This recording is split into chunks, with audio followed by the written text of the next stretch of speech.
Hello বাচ্চারা, আজ তোমাদের আরেকটি নতুন গল্প শোনাবো, যার নাম জাদুর গাছ।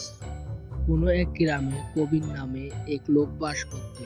সে যেটুকু বলার দরকার তার চেয়ে বেশি কথা বলতো। এর জন্য গ্রামের সব লোক দুশ্চিন্তায় পড়ে যেত। সে মানুষজনের কাছ থেকে কাজ নিত, আর তার বদলে তাকে লস করে দিত। সে কাউকে ঠকানোর কোনো চান্স করতো না। গ্রামের সব লোক তার এই ব্যবহারে দুশ্চিন্তায় পড়ে গেছে। একদিন কবির গ্রামের মোড়লের কাছে গেল।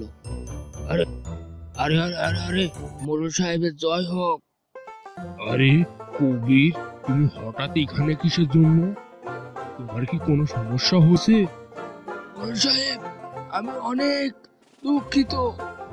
আমার খেতে না হবার কারণে সব ক্ষুধার্ত। আমি ওদেরকে ঘাস খাওয়াতে পারছি না। আপনি যদি আমাকে একটি ক্ষেত ধার দিতেন তাহলে আমার অনেক ভালো হতো। যদি এই কথাই হয়, তাহলে তুমি আমার এক ক্ষেত নিয়ে ক্ষেতের কাজ করতে পারবে। তোমার কাজ শেষে আমাকে ক্ষেত আমার কাছে দিবে। ঠিক আছে মোড়ল সাহেব, আপনাকে অনেক ধন্যবাদ। কবির খুশি খুশি ওখান থেকে চলে গেল, আর তারপরের দিন থেকে খেতে কাজ করতে লাগলো। সকাল থেকে সন্ধ্যা পর্যন্ত কাজ করতে করতে সে অনেক হরান হয়ে গেল। প্রতিদিন যদি আমি সকাল সন্ধ্যা কাজ করি তাহলে তো আমি অল্প বয়সে বুড়ো হয়ে যাব, আর শক্তি কমে যাবে। আমার এই কাজ করার জন্য কিছু লোক প্রয়োজন, তাদের যদি বিনা পয়সায় কাজ করাতে পারতাম। কবির ভাবতে লাগলো। সে একটি বুদ্ধি পেল। সে গ্রামের সব লোককে বলতে লাগলো, আমার খেতে কাজ করার জন্য কিছু লোক প্রয়োজন। আপনাদের মধ্যে যে আমার খেতে কাজ করবে তাকে আমি 3 মাস পর 7,000 টাকা দেব। তুমি তোমার কাজ করার জন্য নতুন তরিকা জোগাড় করেছো নাকি? আমরা তোমার কেউ কাজে আসবো না। হ্যাঁ, এইসব লোকের কাজ কি করবে? মানুষকে ধোঁকা দেয়। কবির চিন্তায় পড়ে গেল। গ্রামের কোনো লোক তার কাজে আসলো না। এরপরে সে অন্য গ্রাম থেকে 2জন লোক নিয়ে আসলো। দুটি লোক অনেক সুন্দরভাবে কাজ করলো। কয়েক মাস পর ফসল হয়ে গেল। কবির এটা দেখে অনেক খুশি। 2জন লোককে কিছুদিনের জন্য ছুটি দিয়ে দিল। ছুটি শেষ হওয়ার পর তারা 2জন আবার ফিরে এলো। মালিক, আমাদের 3 মাস হয়ে গেছে, আমাদের টাকা পয়সা দিন। আরে, আমি তো তোমাদেরকে চিনিই না। কে তোমরা? এটা কি বলতেছেন? কাজ করেছি, আর আপনি আমাকে এটা বলতেছেন? আরে ভাই, আমার পাশে তো কোনো ক্ষেতই নেই। তোমরা 2জন কোথা থেকে কাজ করলে? চলো ভাই, আমরা এখান থেকে চলে যাই। এর এর হিসাব উপরওয়ালা করবে। তারা 2জন এইটা বুঝতে পারলো যে কবির তাদের টাকা দিবে না। এর জন্য তারা 2জন ওখান থেকে চলে গেল। ওই রাতে কবিরের স্বপ্নে এক জিন হাজির হলো। তুমি বহুত চালাক, তুমি সবাইকে ঠকাও। এর জন্য আমি তোমার বাড়িতে একটি গাছ লাগিয়েছিলাম। তার জন্য তোমার জীবনের দিন জুড়ে থাকবে। তুমি কারোর সাথে কোনো কিছু করবে, আর ওই সময় একটি করে পাতা ওখান থেকে পড়ে যাবে। গাছে যত পাতা বাঁচবে, আর তোমার জীবন ততদিনই বাঁচবে। এ কি স্বপ্ন? আমি বাইরে যা দেখে আসি। কবির যখনই বাইরে বেরিয়ে আসলো আর দেখলো তার উঠানে একটি নতুন গাছ, আর সেটি ছিল অনেক ঘন পাতা দিয়ে। আর কবির গাছটা দেখে ভাবতে লাগলো, আরে, এই গাছ তো অনেক ঘন। যতদিন এই পাতা শেষ হয়ে যাবে তার আগে তো আমি মারাই যাব। কবির কোনো কিছু না ভেবে তার ঘরে চলে গেল, আর সে সব লোককে মূর্খ বানানোর চেষ্টা করলো।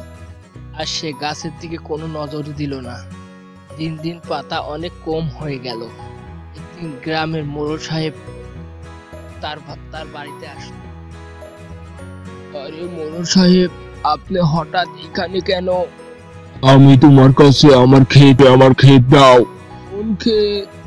আমি তো আপনার কাছ থেকে কোনো ক্ষেত নেইনি। হ্যাঁ, এটা তুমি কি বলতেছো? আমি তোমাকে একটি ক্ষেত ধার দিয়েছি। আপনার কোনো ভুল হচ্ছে। আপনি আমাকে কোনো ক্ষেত দেননি। আপনি এখান থেকে যান। মোড়ল সাহেবকে বাইরে নিয়ে গেল। আর যেমনি বাইরে থেকে আসলো, উঠানের উপর গাছকে দেখলো। সে গাছকে দেখে অনেক অবাক হয়ে গেল। আরে, এই গাছ তো অনেক ঘন ছিল, এটাতে একটি পাতা কিভাবে বাঁচলো? এই গাছে যদি একটি পাতা বেঁচে থাকে, তাহলে তো আমার জীবন আর একদিন থাকে। কবির অনেক ঘাবড়িয়ে গেল। সে তার মরার দিন গুনতে থাকলো।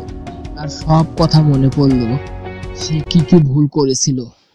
সে ভাবলো, আমি আমার সারা জীবন লোভ লালসা করছি, আমি মিথ্যা বলা ছাড়া কিছুই করিনি।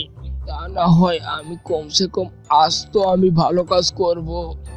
মরার পরে তো আগে তো একটা ভালো কাজ করি। কবির সবচেয়ে প্রথম মোড়লের কাছে গেল। তার ব্যবহারের জন্য তার কাছ থেকে মাপ চেলো। সে মোড়ল সাহেবের কাছ থেকে যে ক্ষেত নিয়েছিল তা দিয়ে দিল। ওখান থেকে যাওয়ার পর সে ওই দুই লোকের কাছে গেল। কি হয়েছে আলী, আপনি আমার এখানে কেন? আপনি কি আমাকে আবার ফিরে কাজ করাবেন? না না ভাই, আমি তোমাদের কাজ করাবো না। আমি তো তোমাদের সাথে মাপ চাওয়ার জন্য এসেছি। আমি তোমাদের দুজনের সাথে অনেক খারাপ ব্যবহার করেছি। আমি তোমাদের টাকা পয়সা নিয়ে এসেছি, তোমার পরিশ্রমের টাকা পয়সা। কবির তাদের দুজনকে কিছু টাকা দিল আর ওখান থেকে চলে গেল। সে গ্রামের সব লোকের কাছে তার ব্যবহারের জন্য মাপ চেল। সব গ্রামের লোক তাকে মাপ করে দিল।